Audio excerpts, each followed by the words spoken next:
So this is the proposed network diagram for the company I have been asked to implement the network diagram for. According to the previous network, we have made some major changes and make it more efficient and more fast in the in work as well as in other activities. In order to make organizational objectives much more faster and to do things much easier, we have changed the network and come up with a new network diagram. And this is the network diagram we have come up with for the institute. It is an educational institute, so this institute, the network will be mostly used by the students as well as the staff, which includes the academic staff as well as the non-academic staff, including the administrators of the network and the data center. And the students will be using the labs to access email, video conferencing facilities,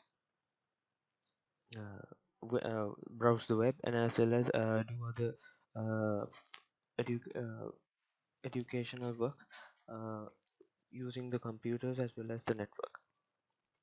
So what we wanted to the major requirements of this network includes there are some major changes we had to be do in the new network diagram.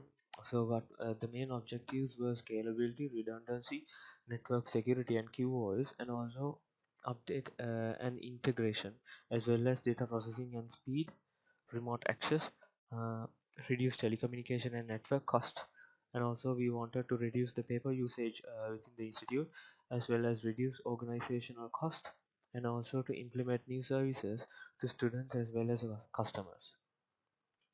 So first we'll talk about scalability. Comparing to the existing network, the scalability of the network is very less. So whenever new students join, or whenever the institute grow, it is very difficult for the network to be made larger. So implementing new subnets as well as subnetworks will be a difficult task in the current system, the network. So what we have planned in the new proposed system is to make things much easier, making scalability easy. So making the network scalable means up to the next 5 years, it will be easy for the institute to add more and more computers, switches to the network whenever new staff and students join, as well as we will be making the network redundant. As you can see here in this network diagram, we have used redundant links between all the main building switches. So we have made two links, and also here we have three routers interconnecting each other. So whenever one net link fails, there will be alternate links to route the packets as well. You can see here in this uh, the main building switches as well, they have two links. So if one fails, there's one more link to connect them to the network and to route the packets. So in that way, organizational objectives will be uh, achieved, and there will be no fail time downtimes in the network, making things available 100%.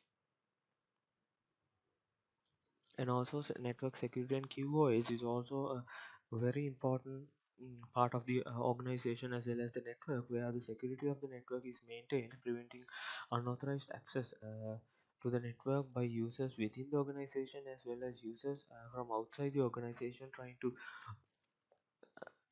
access the organizational data. So this is very important, as well as QoS. QoS will be a very important part of the network, where when since will be implementing IP telephones as well, so UDP and TCP packets, they will also be maintained by QoS, and priorities will be given accordingly, so that packet loss will be maintained, and IP telephone conversations will be maintained well without any packet loss, so that there will be no problems in accessing the phones and having communications between.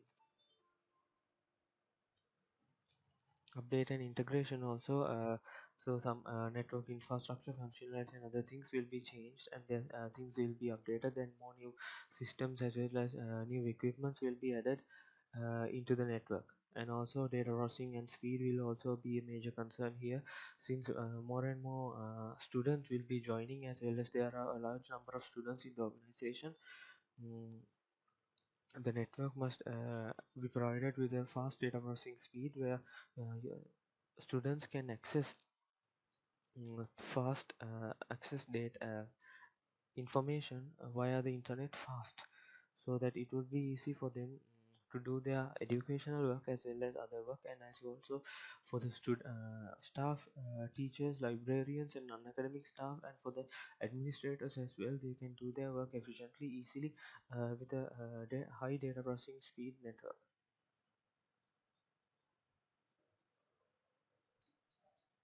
And also remote access will be a very important part of the network, where administrators can remotely access the network devices and configure them. So if there is any problem, for example during weekdays, if there's any if a network administrator comes to know or to receives a notification that there is a network failure, then the administrators can check the routers and configurations via remotely, so that time is not wasted, and things can be done easily, reducing and telecommunication costs. Also we will be implementing IP phones, so that IP phones will be used to make communications within the organization, and as well it will be connected to a PSTN, where calls can be connected to the outside world, as well.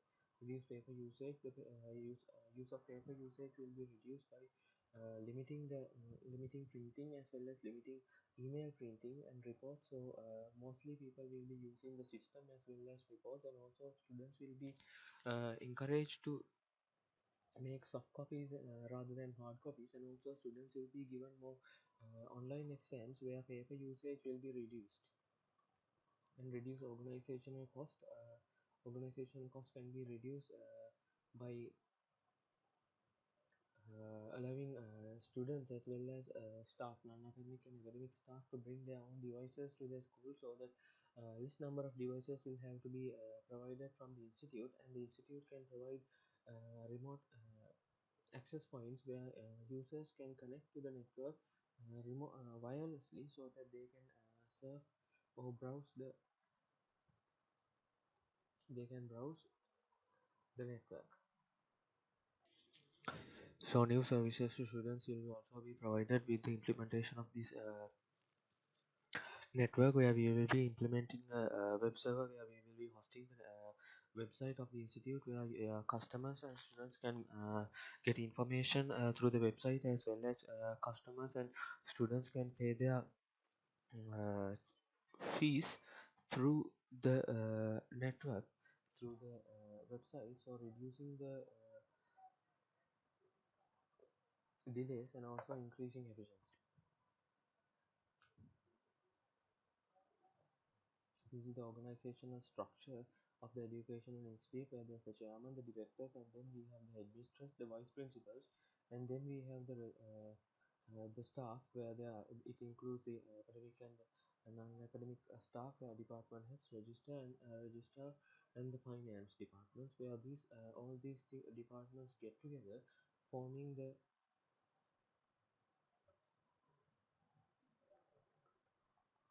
institute.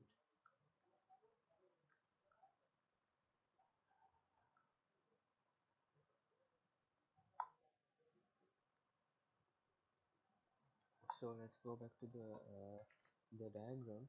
Here in this diagram, mm, we have the three routers: the core router, the admin router, and the academic router, which will be connected redundantly, so that these networks, if one fails, there will always be a link to the other. So this is the core layer. So we are using the hierarchical model structure here, where we will be using the core layers, distribution layers, and also the access layer. So in the core layer, these are it contains the core switch, the admin, the core router, the admin router, and the academic router, where it will be connected through a modem to the cloud. And then admin switch and a board. The board switch will be connected to the routers, which will be the distribution layer. Here the distribution layer is the layer where the the two switches will then again distribute the packets to the access layer, where the access layer is the layer where users will be using the equipments, and the equipments where the equipments which are used by the users are available in the access layer. Uh, under the distribution layer is the access layer. The access layer contains the main building switch, the library switch, the office switch, lab switch, and the academic switch, as well as the data center switch. Uh, each building will have its IP telephones. There will some buildings will have the access points, IP phones. There will be access points again where laptops can connect to the network wirelessly. There will be PCs connected, printers, and also again here at the data center there are two servers, and also there's a network administrator PC which will be connected to the network. So this is how the hierarchical model, where the core layer, distribution layer, and the access layer is interconnected, forming the whole network of the institute. This is the network of the institute, the educational institute, where each layer it is where the network diagram is divided layer wise, so that things can be so the network is redundant, reliable, efficient, and also scalable.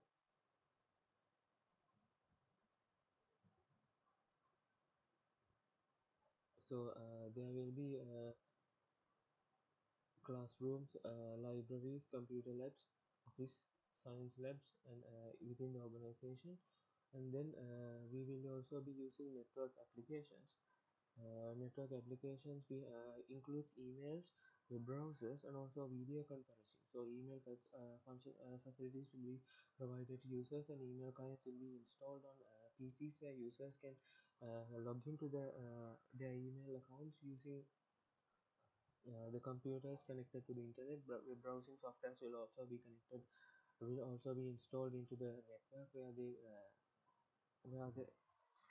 students as well as the staff can use these uh, to browse the web, and also video conferencing tools as well as softwares will also be installed. These will be used by students for interviews and educational purposes, as well as by the institute and staff to talk with the affiliated institutes and other organizations.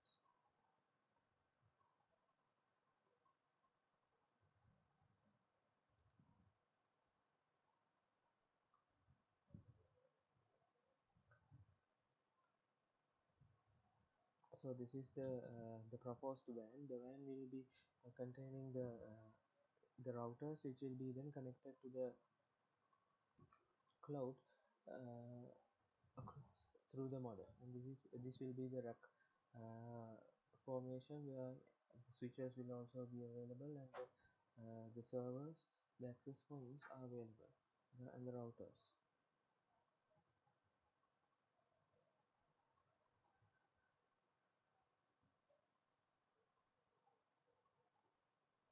So the LAN requirements include 24/7 availability, manageability, scalability, security, including VLANs and port security, and etc.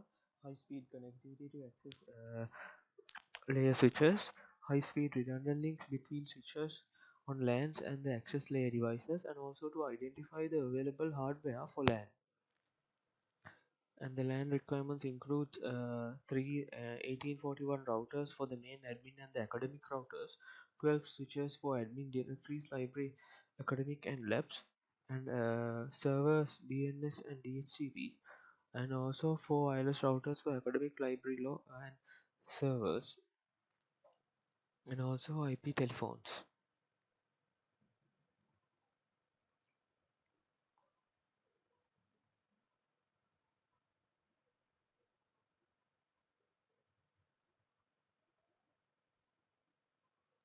So this is how the layers go.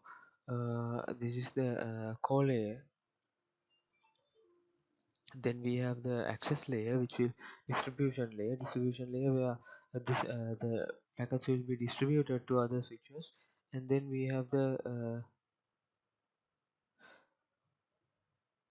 access layer. So the access layer devices include switches, wireless access points, IP phones, printers, workstations, and servers.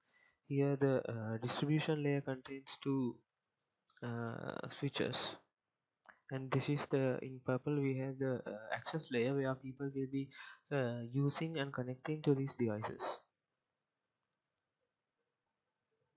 So in the implementation of the proposed network, where we will be considering about the switching technologies, and also spanning tree protocol will be one of the main protocols that will be used to provide a loop-free, high redundant infrastructure.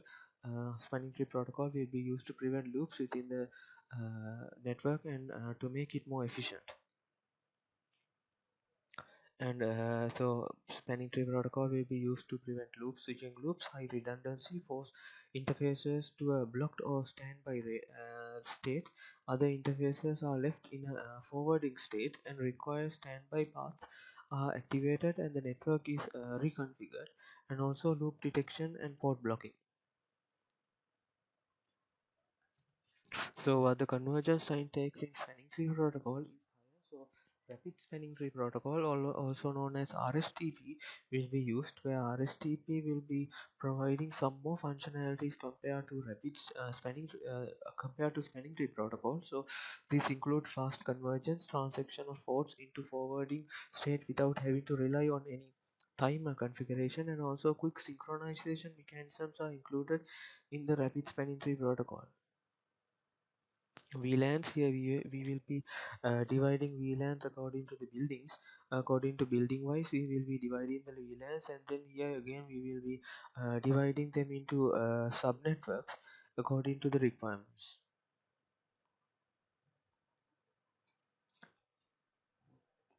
Network security and management will also be part of the project, where we will be considering about many security requirements that are needed to be implemented in the system, which include switch and router authentication, allowing only authorized users to access and make changes so that no unauthorized users can access the routers, and also do any changes so hackers cannot access these routers, and also shutting down of unused ports of the switches, which will prevent any sniffing or other unauthorized attacks. And also access control lists can be used to assign access only to authorized users and to make changes. Also, web-based solutions will be created for users to submit network and infrastructure problems. So this is also one of the main part of the implementation, where we will be using a system for users to hand their network problem. So if that problem arises again, there will be answers right on hand in the system. So the users does not have to contact the administrators as soon as the problem occurs, so they can go through the system and see if this problem has occurred, and if so, they can get the required answer for that problem.